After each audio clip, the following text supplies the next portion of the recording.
Hello YouTube, it is your boy B3, back with another kicking, you guessed it, book review. Yeah, we're just doing a bunch of these. Today we're reviewing more dinosaur books. Shocker, it's almost as if I'm promoting my upcoming dinosaur book.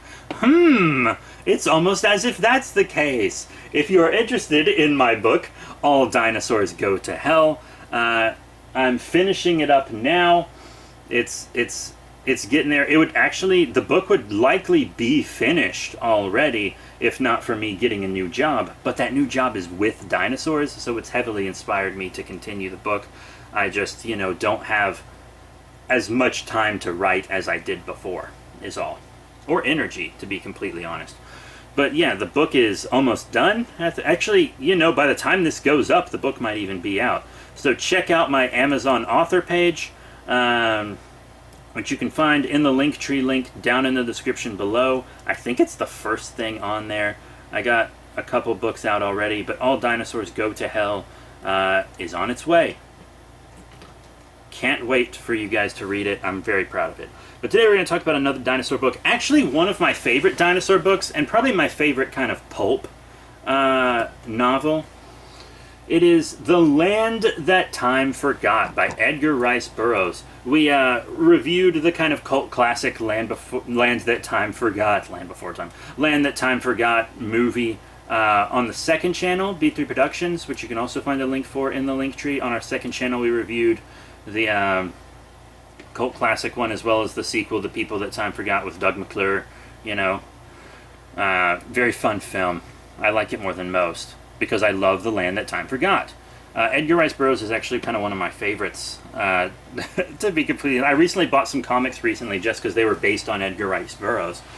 I really love his work. That being said, I do have to give a trigger warning. There's plenty of sexism and plenty of racism in this book. There's a ton of it, okay? Lots. So keep that in mind. Okay, so it kind of starts off in like World War I-ish, submarine destroys a ship, a German submarine, and then the people from that ship get on the submarine, kind of take it over, and then the Germans, in all their patriotism, destroy it. Not Nazis, by the way.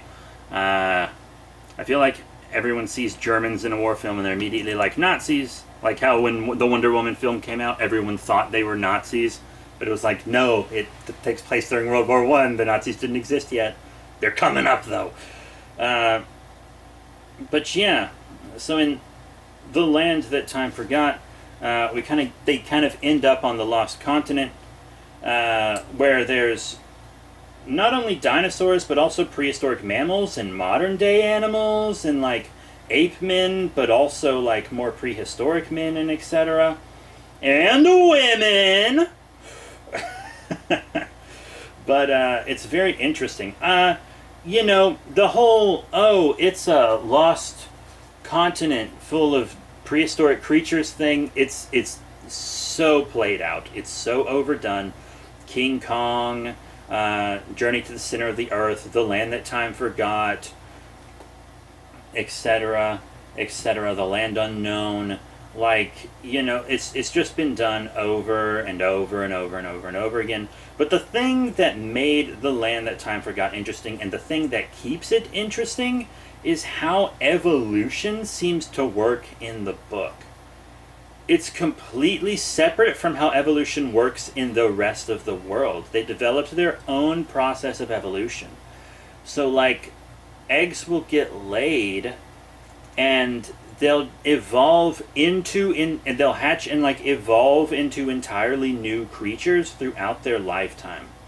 Ape people in a lifetime will evolve into full Homo sapiens. It's very interesting. Triassic dinosaurs will evolve into Jurassic dinosaurs. Their bodies will change. And it's incredibly interesting. And when you move higher up the evolutionary chain, you move like further up the continent. And it's incredibly cool how unique and creative. I absolutely love it. Evolution is kind of just something I'm obsessed with in general. you know, both the real world science of it and it in fiction. That's one reason I loved Shin Godzilla so much, was because it could evolve at will. You know, Heisei Gamera and Singular Point Godzilla have the same power, they can evolve at will.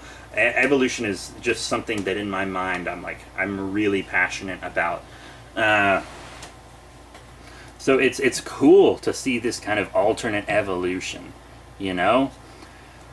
There is a lot of sexism directed towards our, you know, female lead, because there's a part where our male protagonist thinks she's betrayed them to the Germans, because they're like, oh, if a woman falls in love, she'll do anything, even betray her country, because she's a woman, and that's what they do. They care about love more than their country. And it's weird stuff like that.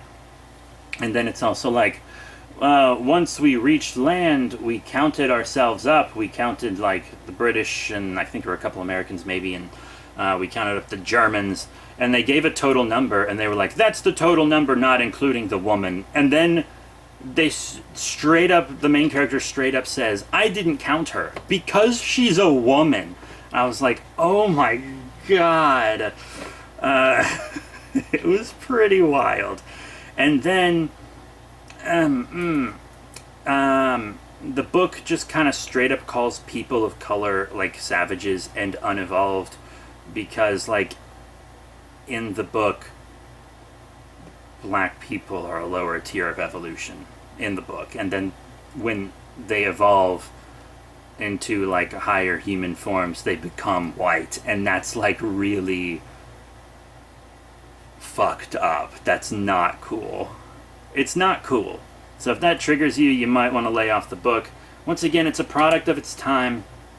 The reason I love it is simply for the evolution stuff, because even the regular plot is kind of tired. But there's also one other thing in it that's kind of cool. Like our heroes have to learn to kind of work and live with the Germans.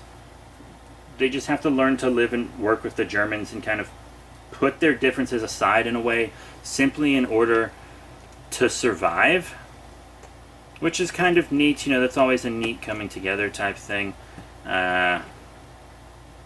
It might not be done exactly the way you expect in this book. I don't want to spoil too much, but, you know, it is done.